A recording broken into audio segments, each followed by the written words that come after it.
Hello everyone, my name is Chandrup and today we will read this news which is there on the front page of the Hindu newspaper. So हमेशा की तरह पहले हम इसको पढ़ेंगे, उसको समझेंगे हिंदी में and then एंड में इसकी पूरी रीडिंग करेंगे. So let's start with the news first. Jagdeep Dhankar is NDA's VP candidate. VP is Vice President. Bharatiya Janata Party President J.P. Nadda on Saturday evening declared that West Bengal Governor Jagdeep Dhankar would be the National Democratic Alliance's candidate for the post of Vice President. तो जो Bharatiya Janata party के राष्ट्रीय अध्यक्ष हैं JP Nadda, उन्होंने शनिवार की शाम को डिक्लेयर किया, घोषित किया कि बंगाल के जो राज्यपाल हैं जगदीप धनकर वो एनडीए के प्रत्याशी होंगे उपराष्ट्रपति पद के लिए. The announcement was made at a press conference after a meeting of the BJP's parliamentary board. ये जो घोषणा है ये की गई थी जो बीजेपी की जो पार्लियामेंट्री बोर्ड है, पार्लियामेंट्री बोर्ड होता है जो संसदीय समिति है, उसकी मीटिंग के बाद इसकी घोषणा की गई. The parties highest decision making authority, ये जो बीजेपी पार्टी है उनके सबसे बड़ी डिसीजन मेकिंग अथॉरिटी है जहां पे सारे निर्णय किए जाते हैं. विच इंक्लूड्स, और इस समिति में कौन कौन है, which includes prime minister Narendra Modi, defence minister Rajnath Singh, home minister Amit Shah, road and highway minister Nitin Gadkari and Madhya Pradesh chief minister Shivraj Singh Chouhan. ये सारे लोग इस समिति के मेंबर हैं. BJP's parliamentary board has come to the decision that we nominate Kisan Putra, son of a farmer, Jagdeep Dhankar, as the NDA's candidate for vice president, Mr. Nadda said after the meeting. So, meeting के बाद mister Nadda जो BJP के राष्ट्रीय अध्यक्ष हैं उन्होंने बताया कि बीजेपी की संसदीय समिति ने ये निश्चय किया है कि नॉमिनेट करेंगे, नॉमिनेट मतलब नामांकित करेंगे किसान पुत्र जगदीप धनकर जो किसान के पुत्र हैं एज ए एनडीए कैंडिडेट, जो एनडीए के प्रत्याशी हैं उनको उपराष्ट्रपति पद के लिए नॉमिनेट कर रहे हैं. We all know that Jagdeep Dhankar ji is currently West Bengal governor and has been in public life for over 3 decades.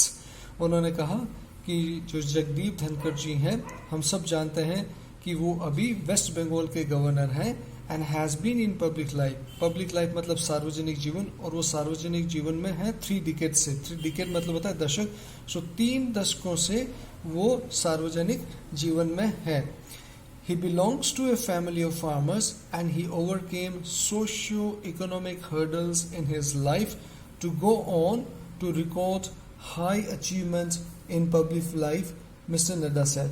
अब मिस्टर नड्डा जी ने आगे क्या बताया कि he belongs, belong का मतलब क्या होता है कि वो संबंधित है, वो उनका संबंध जो है एक जो फार्मर होते हैं, जो किसान होते हैं उनके परिवार से है. एंड ही ओवरकेम, ओवरकम का मतलब होता है कि किसी चीज को हराना, किसी चीज पे जीत पाना. सोशियो इकोनॉमी का मतलब हो गया यहाँ पे सामाजिक आर्थिक. तो उन्होंने हर्डल का मतलब हो गया बाधा. तो उन्होंने जो सामाजिक आर्थिक बाधाएं जो एक सामान्य परिवार में आती है, किसान के परिवार में आती है, उन सब को हराते हुए अपने जीवन में आगे बढ़े and record high achievement. Achievement क्या होता है, एक उपलब्धि. रिकॉर्ड का मतलब होता है कीर्तिमान. तो अपने जीवन में उन्होंने बहुत बड़ी उपलब्धि प्राप्त की है. He grew up in a village in Junjunu district and he studied in a village school and later in a Sainik school in Chittorgarh district. Grew up मतलब बड़ा होना. वो बड़े हुए हैं एक गांव में जो झुंझुनू डिस्ट्रिक्ट में है एंड वो उस गांव की स्कूल में ही उन्होंने पढ़ाई की और बाद में जो है उन्होंने चित्तौड़गढ़ डिस्ट्रिक्ट की जो चित्तौड़गढ़ जिला है उसमें एक सैनिक स्कूल से पढ़ाई की. It was on a full merit scholarship that he moved from his village school to the Sainik school. It was on a full merit scholarship. Merit क्या होता है, मेरिट मतलब होता है योग्यता, स्कॉलरशिप मतलब होता है छात्रवृत्ति. उनको जो है फुल छात्रवृत्ति मिली थी अपनी योग्यता के आधार पर और उसके कारण जो है वो सैनिक स्कूल में शिफ्ट हो गए थे अपने गांव की स्कूल से. ही later got a degree in physics from Rajasthan University and a degree in law. और बाद में उन्होंने जो है राजस्थान यूनिवर्सिटी से फिजिक्स में डिग्री ली और कानून की पढ़ाई भी उन्होंने की। He is a first generation professional as a lawyer. First generation professional lawyer क्या होता है? पहली पीढ़ी के पेशेवर वकील। तो पहली पीढ़ी के पेशेवर वकील रहे हैं, and in a very short time, और बहुत ही कम समय में ही एस्टेब्लिश्ड हिमसेल्फ, उन्होंने अपने आप को स्थापित किया है as a meritorious lawyer. Meritorious क्या होता है? सराहनीय। सराहनीय वकील के रूप में उन्होंने अपने आप को स्थापित किया है, पहले राजस्थान हाई कोर्ट में और बाद में सुप्रीम कोर्ट में भी। He fought the Lok Sabha election in 1989 and was Minister of State for Parliamentary Affairs in 1990. 1989 में उन्होंने लोकसभा का चुनाव लड़ा और 1990 में वो संसदीय राज्य मंत्री बने। He also became an MLA for Kishangarh in Alwar district of Rajasthan, Mr. Nadda said. Mr. Nadda ने बताया कि वो अलवर डिस्ट्रिक्ट जो है राजस्थान में, वहां पे भी MLA बने। MLA क्या होता है यहाँ पे? विधायक बने। We know that his image as a governor has been that of a people's governor. हम सब जानते हैं कि उनकी इमेज क्या होता है? छवि। उनकी छवि रही है as a people's governor.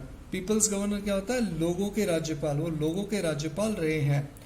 All these things were kept in mind as the BJP nominated him to be the NDA nominee for the post of Vice President, Mr. Nadda added. Mr. Nadda ने बताया कि ये सारी चीजें जो है ध्यान में रखी गई है जब बीजेपी ने उनको एनडीए का नॉमिनी बनाया है प्रेसिडेंट, वाइस प्रेसिडेंट की पोस्ट के लिए, उपराष्ट्रपति पद के लिए। Stint as Bengal governor. Stint का मतलब होता है कार्यकाल। एज बंगाल गवर्नर, अब उनका as a Bengal governor, Bengal के राज्यपाल के रूप में उनका कार्यकाल कैसा रहा है उसके बारे में। Mister Nadda did not provide any further details on the nomination date. July 19 is the last date to file nomination. Mister Nadda ने प्रोवाइड मतलब अभी कोई इंफॉर्मेशन दी नहीं है, अभी कुछ बताया नहीं है, कोई डिटेल्स नहीं दी है ऑन द नॉमिनेशन डेट, नामांकन तारीख के बारे में। जुलाई 19 जो है वो लास्ट तारीख है नामांकन पत्र फाइल करने की। एज वेस्ट बंगाल गवर्नर, जो वेस्ट बंगाल के जो राज्यपाल है उसके रूप में श्री धनखड़ की, ममता बनर्जी की जो गवर्नमेंट है, सरकार है वेस्ट बंगाल में, उसके साथ उनके काफ़ी डिफरेंसेस रहे हैं, काफ़ी डिफरेंसेस ओपिनियन होता है, मतभेद रहे हैं। रन इन्स का मतलब होता है असहमति, काफ़ी असहमति रही है उनके बीच में और ये काफ़ी चर्चा में भी रहा है। एंड हैज़ बीन, बट इसके बावजूद भी, and has been steadfast in his views over his constitutional space as governor, और वो अपनी राज्यपाल की संवैधानिक भूमिका को लेकर अपने विचारों में काफ़ी दृढ़ रहे हैं। तो ये हो गई आज की न्यूज़। हमने इसको हिंदी में समझा, जो डिफिकल्ट वर्ड्स थे उसको समझा। अब एक बार इसकी रीडिंग लगा लेते हैं स्टार्ट से एंड तक। So let's get started. Bharatiya Janata party BJP president JP Nadda on Saturday evening declared that West Bengal Governor Jagdeep Dhankar would be the National Democratic Alliance's candidate for the post of Vice President. The announcement was made at a press conference after a meeting of the BJP's parliamentary board, the party's highest decision-making authority, which includes Prime Minister Narendra Modi, Defence Minister Rajnath Singh, Home Minister Amit Shah, Road and Highways Minister Nitin Gadkari, and Madhya Pradesh Chief Minister Shivraj Singh Chauhan. BJP's parliamentary board has come to the decision that we nominate Kisan Putra, son of a farmer, Jagdeep Dhankar, as the NDA's candidate for Vice President, Mr. Nadda said after the meeting. We all know that Jagdeep Dhankar ji is currently West Bengal governor and has been in public life for over 3 decades. He belongs to a family of farmers and he overcame socio-economic hurdles in his life to go on to record high achievements in public life, Mr. Nadda said. He grew up in a village in Chunjunu district and he has studied in a village school and later in a Sainik school in Chittorgarh district. It was on a full merit scholarship that he moved from his village school to the Sainik school. He later got a degree in physics from Rajasthan University and a degree in law. He is a first generation professional as a lawyer, and in a very short time he established himself as a meritorious lawyer in the Rajasthan High Court and later the Supreme Court as well. He fought the Lok Sabha election in 1989 and was Minister of State for Parliamentary Affairs in 1990. He also became an MLA for Kishangarh in Alwar district of Rajasthan, Mr. Nadda said. We all know that his image as a governor has been that of a people's governor. All these things were kept in mind as the BJP nominated him to be the NDA nominee for the post of Vice President, Mr. Nadda added. Stint as Bengal Governor. Mr. Nadda did not provide any further details on the nomination date. July 19 is the last date to file nominations.